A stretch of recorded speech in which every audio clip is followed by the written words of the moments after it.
तो दहशत में नहीं जाना है, समझदारी से अपना काम करना है। बहुत छोटी सी बात है जिसको समझ लेने से मस्तिष्क शांत रहता है और आप उसका हल निकालते हो। हमारे जब पितृ हमारे डीएनए में रहते हैं, हमारे खानदान में ऊर्जा पथ में बने रहते हैं, तो हमारा ओज ओज एक शक्ति है। हमारा ओज इनका भोजन है, जिसे आप इम्यून कहते हो अंग्रेजी में। उसका भी जो सत है, वो छोटा हिस्सा, उसका वो भक्षण करते हैं, खाते हैं। इस पे हम एक बुक लिख रहे हैं, काफ़ी लिखी जा चुकी है, ताकि आपको वैज्ञानिक तरीके से, साइंटिफिक वे में आपको समझाया जा सके कि इम्यूनिटी, अभी इम्यूनिटी का बड़ा हल्ला है।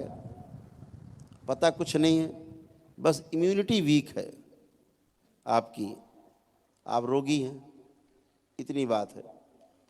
तो ये सब चीज़ें समझदारी से आपको इसका हल निकालना है कि जब हमारे पितृ रहते हैं, गंदी शक्तियाँ रहती हैं अंदर, तो वो इसका भोजन हमारे शरीर में जो शक्ति है उसका करते हैं। इससे हम कमज़ोर होते जाते हैं। हमारा अंदर जो रक्षा प्रणाली तंत्र है और कमज़ोर होता जाता है। कोई रोग आते हैं तो जल्दी फलते फूलते हैं, और कोई संक्रमण होता है तो बहुत जल्दी हमें पकड़ लेता है। जब ये सब गंदी शक्तियाँ जाती हैं, जैसे आज ये सब गए, अभी तक के सब गंदगी, 8वां 9वां करके जब 9वां करके बैठेंगे आप ब्लैक मैजिक कार्यक्रम में, तो सारी गंदगी जाएगी, पीढ़ियों की ख़त्म हो जाएगी। फिर आपकी इम्यूनिटी का लेवल बहुत हाई रहता है, एकदम हाई। तो फिर इस तरह का कोई संक्रमण, कोई गंदगी नहीं हो पाती। तो इसको ऐसे, अभी सुबह में किस्सा आ रहे थे, कुछ दरबार के सब साथी थे। ये गांव के बाहर एक वो रहता था ना, साधु।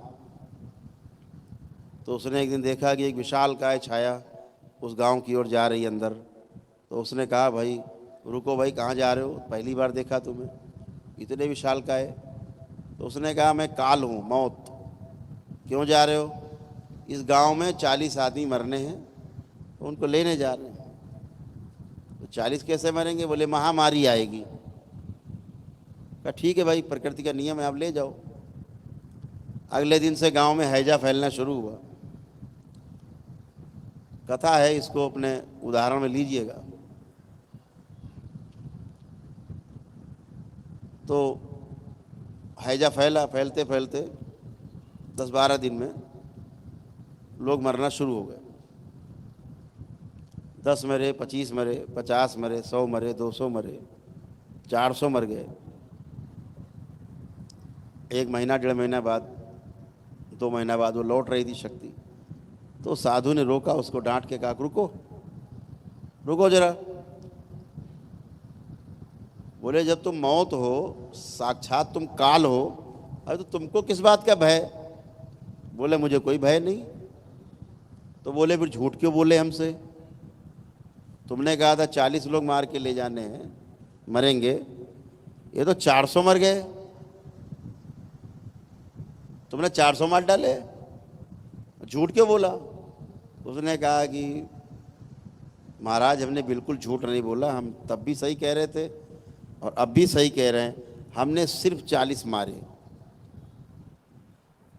ये जो 360 मरे हैं, ये भय के मारे मर गए कि हमको भी हैजा हो गया। अब हैजा हो जाएगा, हैजा हो गया, जरा से कुछ हुआ तो हैजा हो गया लगता हमको, कुछ भी। तो उस भय के मारे मर गए, बाकी है हैजा से तो 40 ही मरे। तो ये जो एक माहौल बनाते हैं कुछ लोग देश के अंदर, इस माहौल से बचना है। और एक ही खबर को मीडिया दिन से, सुबह से लेकर रात तक 100 बार दिखाती है, आपको लगता है कोई बहुत बड़ा पहाड़ टूट गया। स्मृति, एक स्मृति, मैं बार बार कहता हूं, एक स्मृति आपका जीना हराम कर सकती है। विज्ञापन का वही मतलब है। टीवी में, अखबार में विज्ञापन आता है ना, एक बार आप विज्ञापन देख लेते हो, वो आपकी स्मृति बन जाए। इसलिए जब दुकानदार के पास जाते हो ना, तो दिमाग में ठंडा मतलब कोका कोला, कह दो कोका दे दो, कोका कोला। साबुन, जो दिमाग में आपने विज्ञापन देखा पहले वही आएगा दिमाग, साइंस है उसकी, स्मृति बनाते हैं आपकी। और उसी बात को 100 बार रिपीट कर दिया, अब आपके दिमाग से जो विज्ञापन 100 बार देखा आपने बाहर नहीं निकलेगा। वही साबुन चाहिए आपको, नहीं मिलेगा वो लोग दूसरी दुकान में जाते। इतनी खतरनाक स्मृति होती है। इन सब से बचना है, बगैर भयभीत हुए समझदारी से काम लेना।